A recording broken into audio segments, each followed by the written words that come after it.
I've got a question for the state board. And you can quote me if I'm misquoting this, but the wording, the strength and weakness wording, you were against that wording. Is that correct? And that's all come from the whole thing of the strengths and weaknesses in the scientific realm of, well, they're always testing hypotheses, they're always doing this. And my question is we've just recently have found out that the scientists really don't care about the strengths and weaknesses of this global warming issue, and it's all what they're trying to push. So why would we want to get rid of wording of strengths and weaknesses in our scientific instructions when we see what the scientists are doing out there in the global community with, we're going to just push an agenda and we don't care what the strengths and weaknesses are? And I'll let both of y'all talk to that. Well, I can't answer that because I would have never taken it out. I'm telling you, I'm a creationist. I don't have any problem with teaching the strengths and weaknesses of that. I do have a problem. We do not teach the strengths and weaknesses of evolution. And I'm going to tell you, my opponent will tell you that he voted to keep that working. Now, what he's saying is, he either knows better than those 7, or he's getting his counsel from somewhere else, which is, we have a picture of him talking to the ACLU for Norman. I don't have any problem with that. That's where he stands. That's fine. Let's be up front. That's where he stands. I don't stand there. Like I say, it's philosophical differences on what we do. I would never vote to take that out. I'm not afraid of that. If you want to teach that on creationists, I have no problem with doing it. Let's don't try to politicize this thing by pushing an agenda. And I guarantee you, that was pushing an agenda. Sure. I voted against strengths and weaknesses, and I'll tell you exactly why. No other state uses that term strengths and weaknesses. People don't understand where that comes from. That was created, that phrase was put in back when the teaks were done in science in the mid-90s.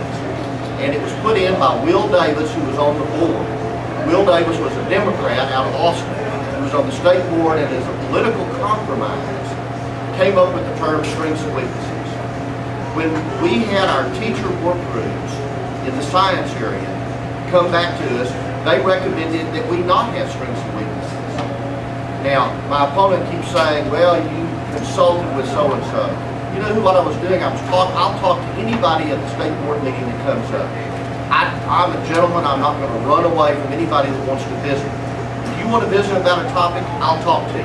But that doesn't mean I necessarily agree. So what I proposed was that we, in all fields of science, analyze, evaluate, and critique scientific explanations by using empirical evidence, logical reasoning, and experimental and observational testing, including examining all sides of scientific evidence of those scientific explanations so as to encourage critical thinking by students. That was adopted 13-2. All 10 Republicans agreed, and 3 out of the 5 Democrats agreed. What it does is it encourages discussion on all sides of issues, and it also goes on to say that you've got to use critical thinking.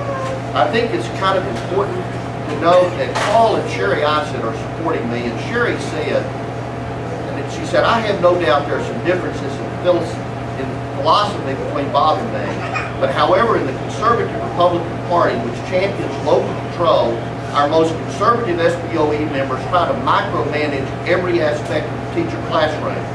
Local control has no place for that. Bob has stood for flexibility at the district level and in the classroom. Regarding the science teams, Bob voted against strengths and weaknesses, but it was Bob who put forth even better language which was adopted. Or our conservative activist being disingenuous. She supports what I did. I think the teacher group supported what I did, and all 10 Republicans voted for it. I think it's a better standard than what we had before. And particularly in the middle school and high schools, standards for certification, I think need some improvement. For example, teachers are certified with a general qualification to be teaching science that may not have had much in the way of undergraduate or graduate courses in those subjects that they are teaching. What would you do to improve certification standards so that teachers are better qualified to be teaching the subjects that they're called upon to be teaching?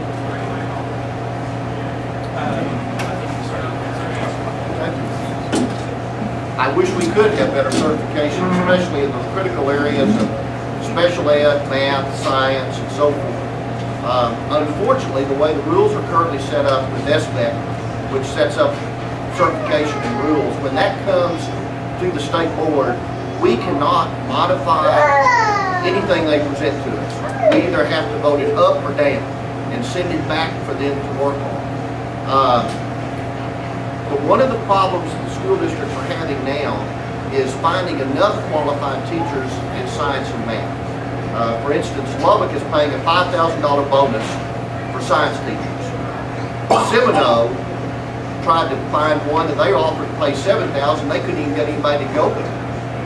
So you're having issues. And I grew up in Brownfield, so Wally wouldn't go to Brownfield either, would he? But there are concerns, and I think we need to try to continue to have better certification. And I wish we would, but right now it's a shortage of teachers. We're literally having a shortage in 4 primary areas: bilingual, special ed, science, and math. And until we can get more teachers out in those areas, you're still going to have, unfortunately, some people teaching biology, for instance, that may not have a biology background. I hope we can cure that. I hope we can continue to pay our teachers better so that we can get them in the classroom. But it is an issue. We're aware of that, and I know the local school districts are. Yeah, the same thing. I came from small. I came from a small school district. We had, when I was growing up, we had a lot of incentives. They had housing for teachers, where they would just give them free housing if they could teach. It's been a problem for years. Certification has to be looked at and addressed. We also have to look at how do we help these smaller school districts get the people that they need to teach the subject that they have to or required to teach. And I think that that's a local matter. A lot of times they have to do things that are outside of the norm, like they still offer housing, by the way, if they need it. I think it's up from the $75 to maybe $150 a month. But they get all their free utilities left. They got that working. So I think it's just something you have to really work on. Odessa, Midland, Lubbock, Abilene, those places probably don't have as big a problem with that issue as some of the people that like Stillwater and Seminole and Andrews. And Andrews used to pay.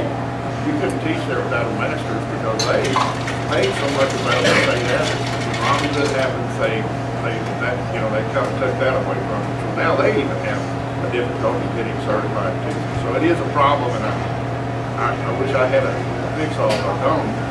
I think the bigger problem is in the smaller school districts. They really have a tough time enticing people